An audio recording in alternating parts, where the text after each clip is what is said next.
사랑과 은혜가 충만하신 하나님, 지난 한 주간도 선한 목자와 같이 저희를 사랑하여 주시며 평안한 길, 안전한 길로 인도하여 주신 은혜에 감사를 드립니다. 큰 사랑과 은혜에 살던 저희가 거룩한 주일을 맞이하여 하나님께 영광을 돌리며 예배를 드립니다. 주시는 말씀으로 배부르며 성령 충만함으로 기쁨이 넘치며 주님의 넓은 품 안에서 평안과 행복을 누리는 복된 예배가 되게 하여 주시옵소서. 이 시간 성령 하나님께서 우리와 함께하여 주시길 조용히 간구합시다.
은혜와 사랑이 충만하신 하나님, 저희의 힘이시요 능력이 되시는 주님을 찬양합니다. 놀라운 사랑과 은총으로 저희를 붙드시고 예배하는 자로 세워주심에 감사를 드립니다. 2022년 1월 마지막 주일을 맞아 거룩하신 하나님께 예배합니다. 온 마음과 정성을 다해 드리는 예배를 받아 주옵소서.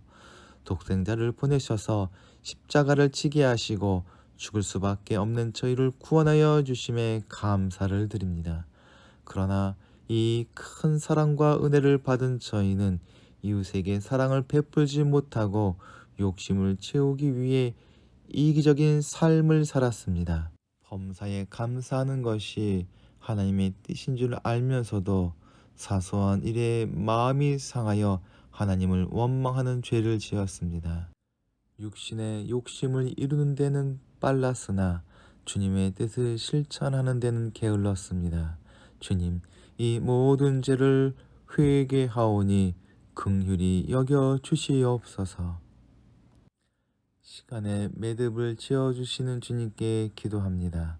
설 명절을 맞아 감사한 일들을 돌아보게 하옵소서.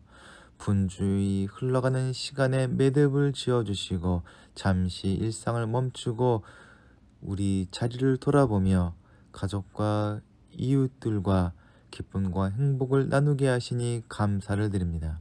명절 연휴가 쉼을 누리고 베푸시는 은혜를 세어보는 소중한 시간이 되게 하여 주시옵소서. 모두의 편안한 연휴를 위해 쉬지 못하고 일하는 이들의 수고를 기억하여 주시옵소서. 이주 노동자와 독거노인 등 명절이 더 서러운 이웃들을 돌아보며 사랑을 나누게 하여 주시옵소서. 교회의 머리가 되시는 주님께 기도하오니 복음의 본질을 잃어버린 한국교회를 불쌍히 여기시고 회복시켜 주옵소서.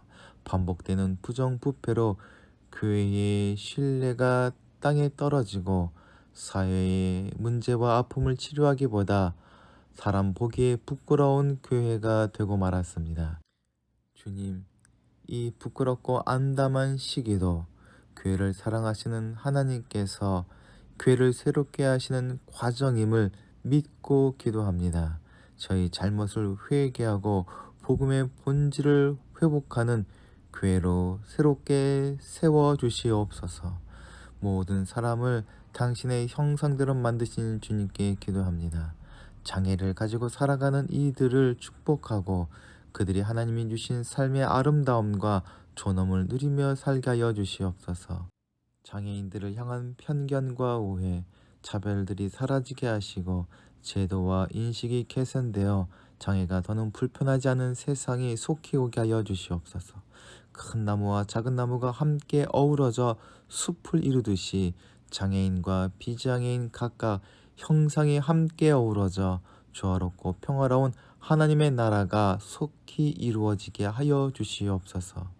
주님과 더불어 살기 원하는 예한 공동체를 위하여 기도합니다. 주님의 은혜를 구하며 예배로 나온 예한 공동체의 식구들을 기억하여 주시옵소서. 예배를 통해 세상을 이길 수 있는 지혜를 얻게 하여 주시옵고 간절한 심정으로 간구하는 기도마다 응답하여 주시옵소서. 그래서 한 주간도 감사와 찬양으로 살아가는 시간 되게 하여 주시옵소서.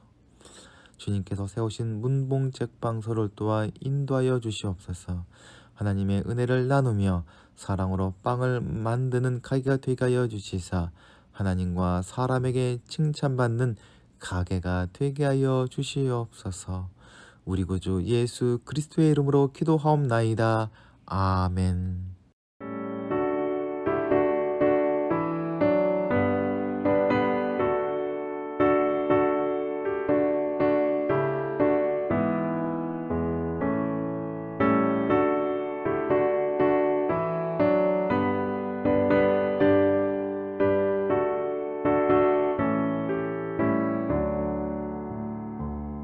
놀라운 구세주 예수 내 주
오늘 우리에게 주시는 하나님의 말씀은 누가복음 4장 21절부터 30절까지의 말씀입니다.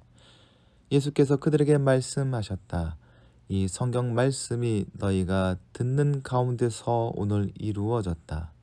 사람들은 모두 감탄하고 그의 입에서 나오는 그 은혜로운 말씀에 놀라서 이 사람은 요셉의 아들이 아닌가 하고 말하였다. 그래서 예수님께서 그들에게 말씀하셨다.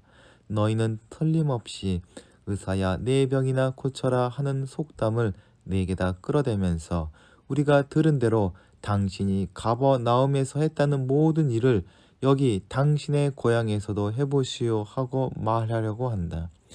예수께서 또 말씀하셨다. 내가 진정으로 너희에게 말한다.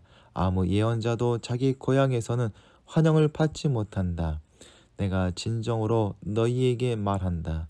엘리야 시대에 3년 6개월 동안 하늘이 닫혀서 온 땅에 기근이 심할 때에 이스라엘의 과부들이 많이 있었지만 하나님이 엘리야를 그 많은 과부 가운데서 다른 아무에게도 보내지 않으시고 오직 시돈에 있는 사렙다 마을의 한 과부에게만 보내셨다.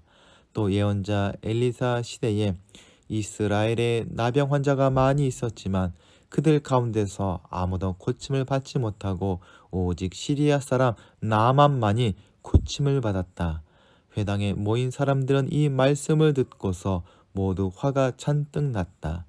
그래서 그들은 들고 일어나 예수를 동네 밖으로 내쫓았다. 그들의 동네가 산 위에 있으므로 그들은 예수를 산벼랑까지 끌고 가서 거기에서 밀쳐 떨어뜨리려고 하였다. 그러나 예수께서는 그들의 한가운데를 지나서 떠나가셨다. 아멘.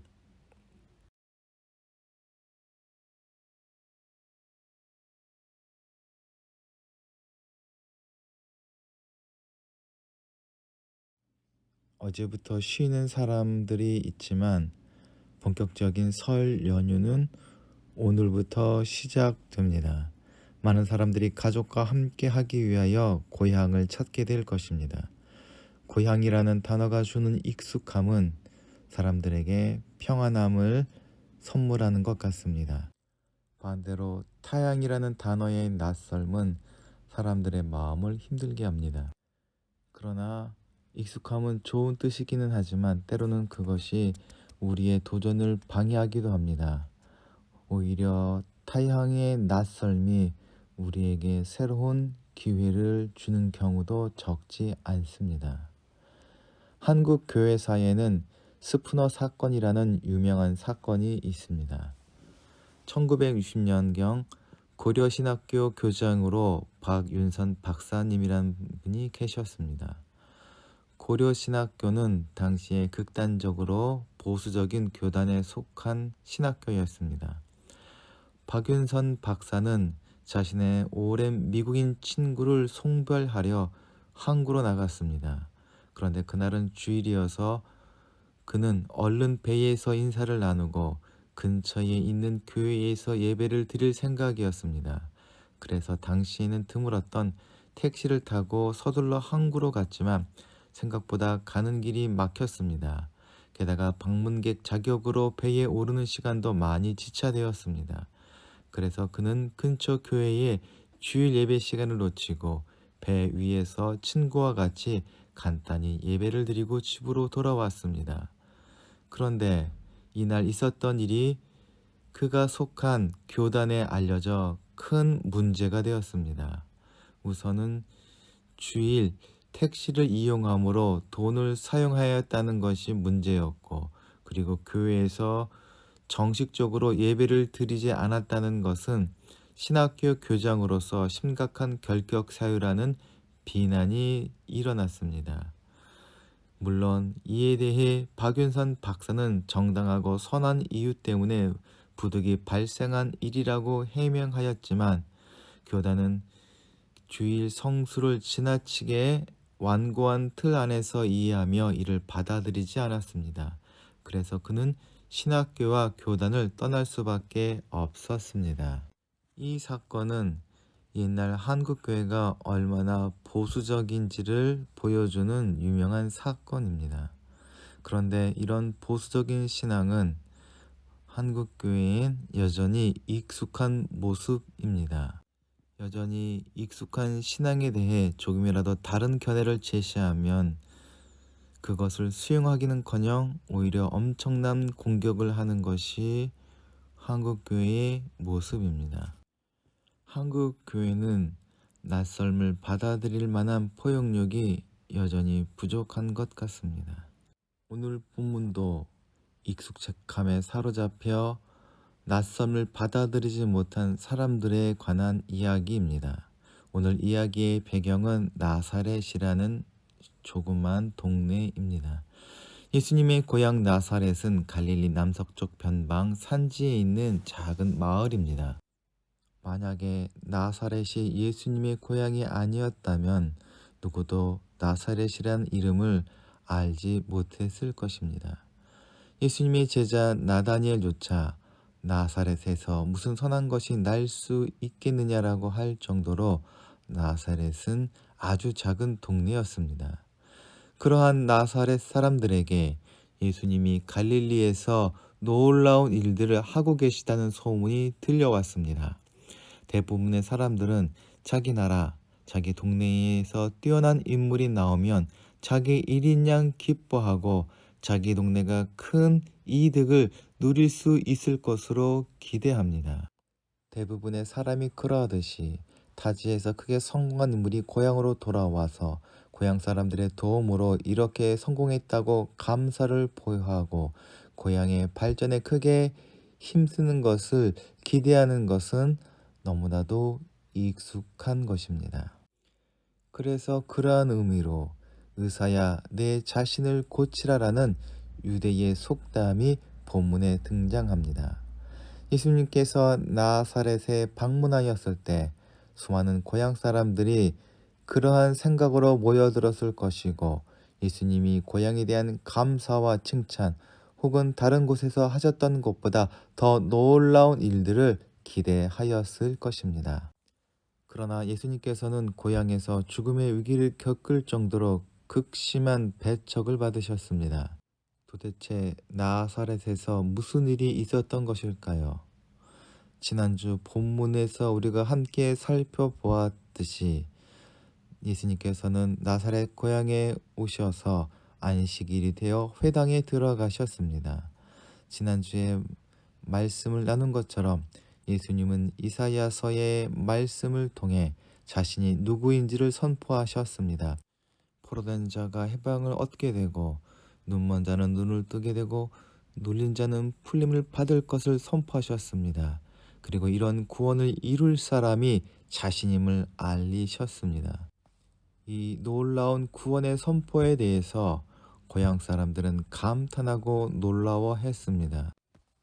그러나 그것은 예수님의 말씀을 믿었다는 것이 아니라 예수님의 말씀에 낯설어하고 자신이 기대했던 것과는 다른 행동을 보이시는 예수님에 대해서 거부감이 컸음을 예수님께서 알고 계셨습니다. 예수님에 대한 환영과 기대는 이제 완전히 다른 방향으로 흘러가게 되었습니다. 그렇게 된 이유는 그들이 이미 알고 있었던 예수님에 대한 익숙함이 새로운 예수님의 말씀을 받아들임에 걸림이 되었기 때문입니다. 예수님께서 선포하신 말씀에 대한 반응은 이 사람은 요셉의 아들이 아닌가였습니다. 이것은 예수님이 그런 말을 선포할 만한 사람이 아니라는 부정적인 의미가 담겨 있습니다. 그들은 목수일을 했던 그의 아버지 요셉을 잘 알고 있었습니다. 요셉이 일찍이 세상을 떠난 것도 예수님과 그의 동생들이 어떤 아이들이며 그들이 홀 어머니 밑에서 어떻게 자랐는지도 알고 있었습니다. 예수님뿐만 아니라 예수님의 가족들 모두를 너무나도 잘 아는 그러한 익숙한 사람들이었습니다.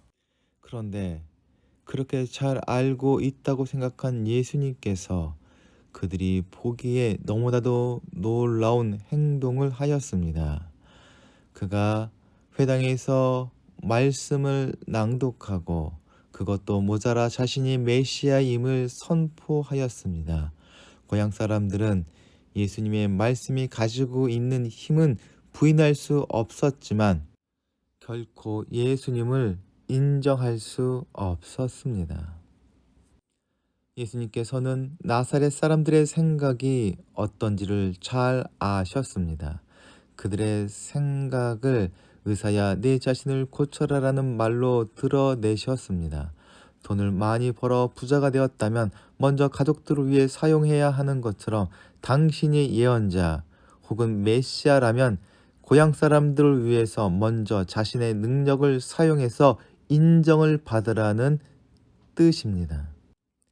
밀라노의 주교였던 암브로시우스는 예수님께서 일부러 고향에서 기적을 베풀지 않은 것을 예수님께서 나사렛 사람들을 차별해서가 아니라고 말합니다. 모든 사람을 사랑하신 분께서 고향 사람들을 사랑하지 않으셨을 리 없습니다. 오히려 하나님께서는 예수님을 나사렛에서 자라나게 하셨고 예수님을 부르는 이름 또한 나사렛 예수였습니다. 그러나 사랑하는 고향에서 기적을 베푸시지 않은 것은 기적을 베풀고 누리는 것이 중요한 것이 아니라 예수님께서 우리를 구원하실 구원자이심을 믿고 깨닫는 것이었습니다. 그래서 기적 대신 하나님의 약속을 선포하였지만 그들은 그것을 이해하지 못하고 예수님을 배척하고 말았습니다. 주님께서는 유대인으로 태어나고 자신과 동양이라는 것은 중요하지 않다고 선을 그으십니다. 오히려 사렙다 과부와 나아만 같은 이방인들이 하나님의 예언자들을 영접하였을 때 그 구원을 받은 것처럼 자신의 메시아임을 믿는 것이 중요함을 다시 한번 강조하십니다. 그러나 그들은 이방인들이 이스라엘이 받을 은혜를 대신 받는 것을 용납할 수 없었습니다. 오히려 유대인인 자신들이 하나님께 버림받을 수도 있음을 말하는 것에 분노를 합니다. 이렇게 진리를 받아들이는 것은 쉽지 않은 일이며 오히려 고통이 따릅니다. 회당에 모인 나사렛 사람들이 잔뜩 화가 난 이유가 그것입니다. 그들은 들고 일어나 예수님을 동네 밖으로 내쫓습니다. 동네 밖으로 데려가 벼랑에서 밀어 바위 위에서 떨어뜨리는 처형은 돌로 쳐서 죽이는 처벌과 같은 것으로 간주되는데 돌로 쳐 죽이는 형벌은 신성모독에 관한 것이며 나사렛 사람들은 예수님이 신성모독의 죄를 저질렀다고 생각했던 것입니다. 유대인으로 하나님의 말씀에 대해 너무나 익숙했던 그들은 낯설게도 사람으로 오신 하나님이신 예수님을 받아들이지 못함으로 안타까운 결말로 이야기는 끝나버리고 맙니다. 예수님께서는 나사렛 사람들과 대화하는 가운데 하나님의 약속이 누구를 위한 것이며 누가 누릴 수 있는지를 보여주십니다. 그것은 그들에게 놀라우면서도 받아들일 수 없을 만큼 낯선 복음입니다. 예수님께서는 아브라함의 자손으로서 선택받고 하나님의 말씀에 익숙한 유대인들인 하나님의 버림을 받고 이방인들이 하나님의 은혜를 입을 것이라고 말씀하셨습니다. 예수님은 이것을 엘리야와 엘레사의 이야기로 이야기하십니다. 엘리야 선지자 시대에 3년 6개월 동안 가뭄이 들었습니다. 먹을 것이 없어 굶어 죽는 이들이 많이 생겼습니다. 엘리야는 이스라엘 땅이 아닌 이방 지역 사렙다 지역에 사는 한 과부에게 가서 기적을 베풉니다. 엘리사 때도 수많은 나병 환자가 있었겠지만 엘리사를 통해서 치유를 받은 사람은 아람 사람이었던 나아만이었습니다. 이런 모습들처럼 유대인이라고 해서 하나님의 은혜를 받는 것이 아니라 유대인들이 업신여기던 이방인들조차 하나님을 영접하게 될 때에 그 구원을 누릴 수 있게 된다는 것입니다. 예수님은 하나님께서 구원하실 대상은 유대인만이 아님을 알려주십니다. 하나님의 구원은 모든 사람들을 위한 것이며 구원을 받는 것은 혈통이나 율법이 아니라는 것을 선언하십니다. 유대인들에게는 너무나도 낯설고 이해할 수 없는 하나님의 복음인 것입니다. 예수님께서는 편협한 유대인들의 구원에 대한 생각과 갈릴리 나사렛 사람들이 가지고 있던 지역 이기주의적인 생각들을 깨뜨리셨습니다. 하나님의 구원에 대한 계획과 행동은 인간의 생각으로는 이해할 수도 가늠할 수도 없습니다. 하나님의 구원은 아브라함의 혈통을 넘어 율법의 장애를 깨뜨려 버립니다. 예수 그리스도를 영접하는 모든 사람들은 누릴 수 있는 하나님의 진정한 선물이며 은혜가 구원입니다. 그 구원의 선물을 받고 누리는데 가장 걸림돌이 되는 것은 어쩌면 우리 자신일 수 있습니다. 우리가 가지고 있는 잘못된 익숙한 신앙의 선입견들 혹은 편견들이 하나님의 구원을 누리는 데 방해가 되고 모든 사람들에게 그 구원을 전하는 일에 장애가 될 수 있습니다. 따라서 우리는 익숙한 신앙의 유산을 헤아려 소중히 간직하면서도 동시에 예수 그리스도를 통해 새롭게 다가오는 하나님 나라의 낯설음에 대해서도 열려있는 태도를 가져야 할 것입니다. 그럴 때에 우리는 그 생명을 살리시며 풍성하게 하시는 하나님의 구원을 새롭게 누릴 수 있기 때문입니다. 나사렛에서 일어난 사건은 오늘날 교회를 돌아보게 합니다. 그리스도의 은혜는 오직 교회만을 위한 것이라고 생각할 때가 있습니다. 세상에 대해서 편견을 가지고 배타적인 생각으로 대결적인 태도를 취할 때가 많이 있습니다. 그러나 복음은 예수님을 모르는 죄인들을 향한 하나님의 음성이며 선물입니다. 교회는 그 음성과 선물을 세상에 전할 사명을 가지고 있는 공동체입니다. 예수님 당시에 예수님을 반대한 사람들은 고향 사람들이었고 예수님을 십자가에 못 박은 사람들은 동족 유대인이었습니다. 그것은 주님을 통해서 듣게 된 하나님의 은혜와 사랑이 자신이 알고 믿었던 신앙과 관습과 너무나도 달라 낯설었기 때문일 것입니다. 주님의 말씀은 우리에게 늘 낯설게 다가옵니다. 하나님의 나라를 이루고 생명을 풍성하게 하는 일을 위해서 우리를 새롭게 하시며 고난의 자리와 복음이 필요한 사람들에게로 보내시는 일에 순종하는 일은 쉽지 않습니다. 그러나 우리를 부르시고 우리와 동행하시는 주님의 선하심을 믿기에 우리 자신을 주님께 맡기는 믿음의 모험을 나서는 이한 공동체가 되기를 소망합니다. 함께 기도하시겠습니다.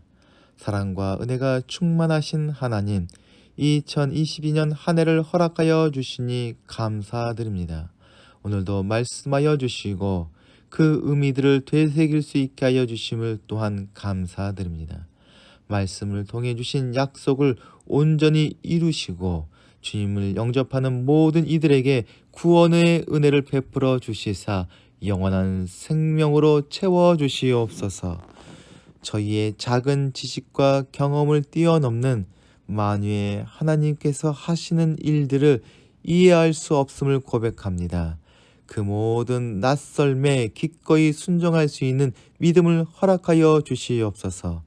그리하여 교회와 믿는 자들을 통하여 온 세상이 주님의 생명과 은혜를 누리게 하여 주시옵소서.